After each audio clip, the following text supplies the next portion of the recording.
తన బతుకుని నాశనం చేయకు. నువ్వైనా మీ అమ్మగారికి చెప్పు. వాడేంటి చెప్పేది? ముందు వెళ్ళిపోండి ఇక్కడి నుంచి. అమ్మా నువ్వుండు. నిజంగా జ్యోతి గారి నుంచి శాశ్వతంగా దూరంగా వెళ్ళిపోతావా? వెళ్ళిపోతాను రాజీవ్. శారదమ్మా, ఎక్కడికని వెళ్తావు? చూసావారా దీని డ్రామాలు?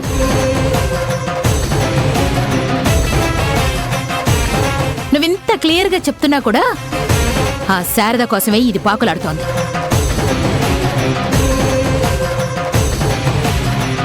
నువ్వు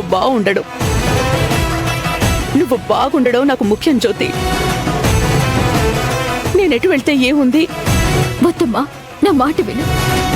జలజత్త ఇంట్లోనే ఉండు, ఊరు దాటి వెళ్ళొద్దు. లేదమ్మా, నీ సంతోషం కన్నా మించింది నాకింకేదీ లేదు. నేను బయలుదేరుతాను. పదక్కా. శారదమ్మా ఉండమ్మా. దొరబాబు, మీరైనా శారదమ్మకి చెప్పండి, ఊరు వదిలి వెళ్ళొద్దని చెప్పండి.